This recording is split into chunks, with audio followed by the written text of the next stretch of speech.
Chapter 1. Eddie Mora lives in New York City. He wants to be a writer, but he feels stuck. He has no money, his apartment is messy, and he hasn't written anything for his book. His girlfriend, Lindy, leaves him because he has no future. Eddie feels lost. Chapter 2. Eddie sees his ex-wife's brother, Vernon. Vernon looks successful. He offers Eddie a small, clear pill called NZT-48. Vernon says it's a new smart drug that helps your brain work much better.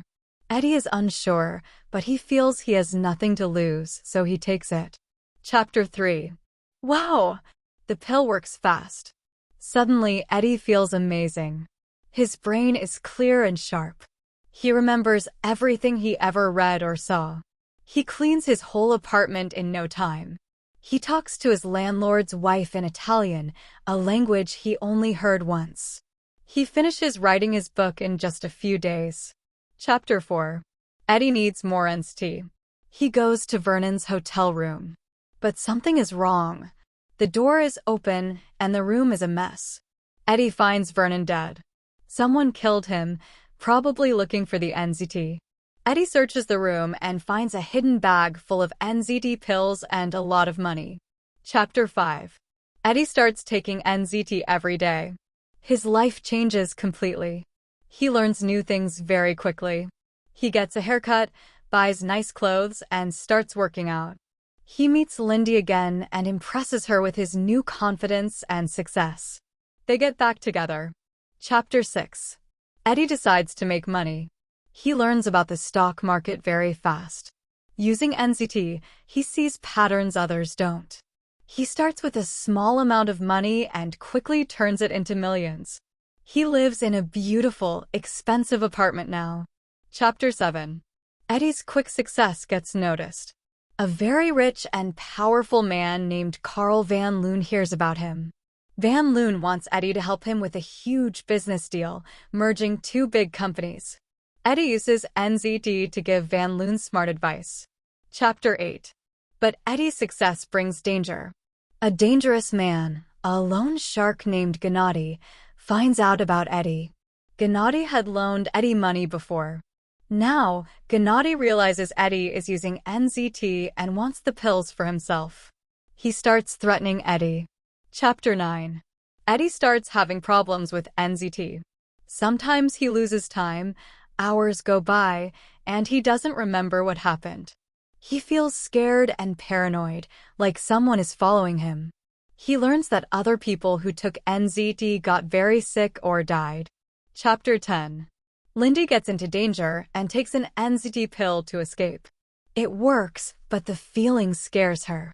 She sees how much Eddie needs the drug and worries about him. Eddie starts running out of pills. He knows he needs a steady supply or he will crash. Chapter 11. Things get very dangerous. Gennady and his men chase Eddie, trying to get his NZT. Eddie also notices a strange man in a tan coat who seems to be following him everywhere. Eddie hires bodyguards for protection. His lawyer gets killed trying to get more pills for him. Eddie feels trapped. Chapter 12. Eddie knows he can't keep living like this. He needs to find a way to stop taking NZT safely or make it better. He uses his NZT-powered brain to research the drug. He hires scientists to help him understand it and maybe create a new, safer version. Later, Eddie seems very successful and healthy. He tells Carl Van Loon he doesn't need the pills anymore, but kept the brain power. He is running for a government position, powerful and in control. Chapter 1. Thomas Anderson works at a computer company during the day. At night, he is a hacker named Neo. He feels like something is wrong with the world, but he doesn't know what. Strange messages appear on his computer, telling him to follow the White Rabbit. A woman named Trinity contacts him. Chapter 2. Mysterious men in dark suits, called agents, try to catch Neo at his office. He escapes with help from a man named Morpheus, who calls him on a phone. Neo finally meets Morpheus. Morpheus offers him a choice: a blue pill to forget everything and wake up in his bed, or a red pill to learn the truth about the world. Neo chooses a red pill. Chapter 3. Taking the red pill wakes Neo up in a shocking place. He is floating in a pod filled with liquid, connected to wires. He sees millions of other pods. Giant machines are all around. Morpheus rescues him onto his flying ship, the Nebuchadnezzar. Morpheus explains the truth. The year is around 2199, and machines rule the world. Humans are grown and kept asleep in a giant computer program called the Matrix. The world Neo knew wasn't real. Chapter 4. Neo meets a crew of the Nebuchadnezzar. Trinity, Cypher, Tank, Dozer, APOC, Switch, and Mouse. They are free humans who unplug people from the Matrix and fight the machines. Morpheus believes Neo is the one, a special person from prophecy who can change the Matrix and free humanity. They explain about the agents, powerful programs that enforce the rules of the Matrix and kill rebels. Chapter 5. Neo starts his training. Morpheus teaches him how to fight inside a training program that looks like the Matrix. Because the Matrix is a computer program, its rules, like gravity, can be bent or broken. Neo learns many fighting styles quickly. Morpheus tests Neo with a jump between tall buildings, but Neo fails, showing he still needs to free his mind. Chapter 6. Morpheus takes Neo to meet the Oracle, a wise old woman program living inside the Matrix. She knows things about the future. The Oracle tells Neo that he has the gift, but he seems to be waiting for something. She tells him he is not the one. She adds that Morpheus believes in Neo so strongly that one of them will die, and Neo will have to choose who. Chapter 7. A crew member named Cypher doesn't like the real world. He wants to go back to the Matrix and forget everything. He secretly meets with Agent Smith inside the Matrix. Cypher makes a deal. He will give them Morpheus if the agents put him back into Matrix as someone rich and important with no memory of the truth. Chapter 8. Cypher puts his plan into action. While the crew is on a mission inside the Matrix, he helps the agents trap them. Some crew members are killed. Morpheus fights Agent Smith to let Neo and the others escape. Morpheus is captured by the agents. Chapter 9.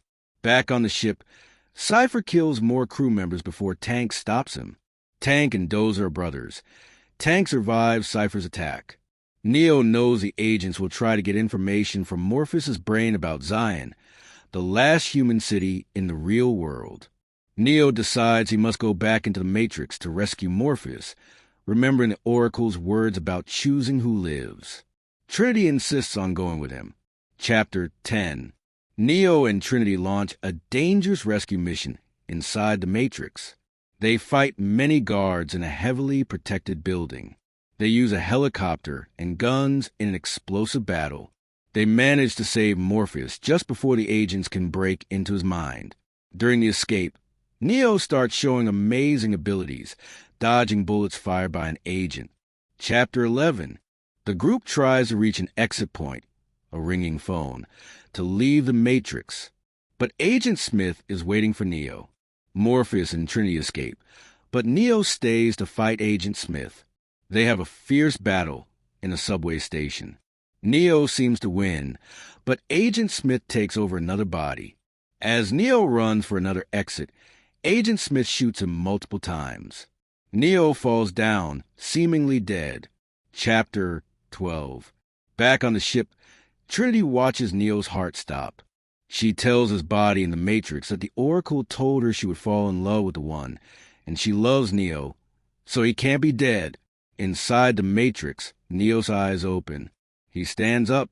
He now sees the Matrix not as a real place, but as lines of green computer code. The agents shoot at him, but he calmly stops the bullets in the air. He destroys Agent Smith from the inside out. Neo has become the One. Later, Neo makes a phone call inside the Matrix, promising the machines he will show the people trapped inside that anything is possible. He then flies into the sky.